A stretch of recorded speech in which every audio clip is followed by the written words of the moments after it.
Hello everyone, this is Roger Scott from Market Geeks. I have a new tutorial for you today. We're going to take the 2x inside day strategy that we learned last week and reduce the time frame so that we can day trade this great low risk method. Before I begin, I'd like to remind you to subscribe to our channel and don't forget to visit marketgeeks.com to download your free trading report. Last week, I presented a great swing trading strategy that takes advantage of low volatility periods where markets are consolidating and preparing for the next big move. I purposely demonstrated this strategy to you using daily time frame because I wanted you to become familiar with the rules of the strategy and give you a bit of time to get familiar with how the strategy works.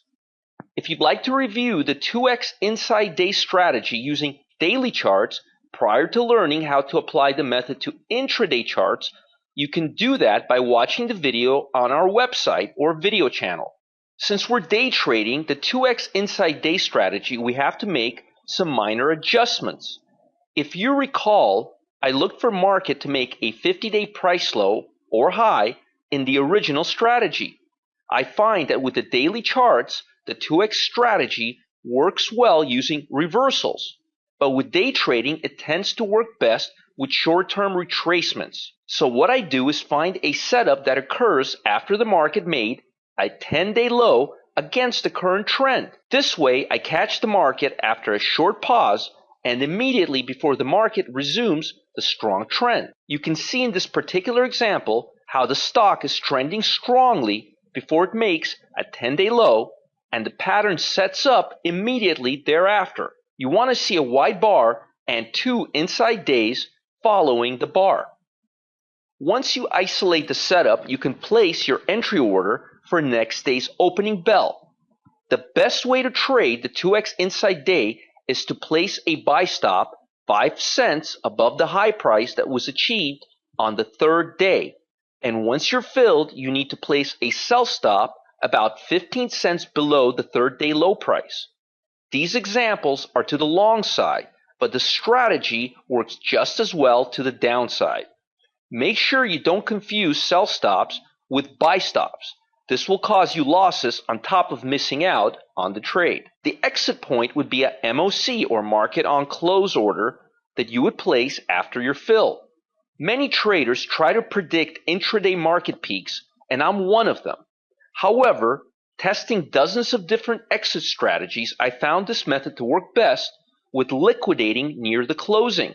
The momentum is coming back into the market after 2 very quiet days. So typically, the momentum follows through till the opening bell, especially if there's extended buying coming into the market. You can see the entire sequence from beginning to end on a daily chart in this example. Before I move on to another example, I want you to see the entire progression using 15-minute charts. The 15-minute time frame is what I use for stocks and ETF day trading techniques. When I trade futures or currencies, I switch to 5-minute charts. The 15-minute time frame reduces the amount of random noise that is present in intraday stock chart analysis, and it helps me see more focused price action. I want you to get a good feel for this method, so here's another example of a good setup. Notice that my risk level is lower than $1, which is the ultimate goal when day trading or short-term trading any stock. You want to find low-risk setups such as this one so that your risk to reward is exceptionally high. This is very important and absolutely necessary, especially when you're day trading. You can see how the stock rallies and closes near the high of the day. The profit target should always be MOC for this type of strategy, especially when you're trading stocks. MOC doesn't mean you will be executed at the closing bell. It simply means your exit will be filled at the closing price range, which is usually a few cents off the closing price. You can see one last example on this 15-minute bar chart. I first isolate the pattern using daily charts, and once I'm ready to trade, I switch to 15-minute bar charts and place both charts next to each other. This way, I can see how the pattern progresses on both charts simultaneously.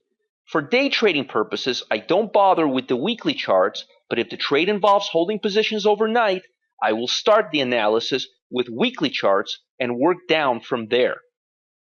The 2 inside day strategy works great with stocks, futures, and forex markets using intraday time frame.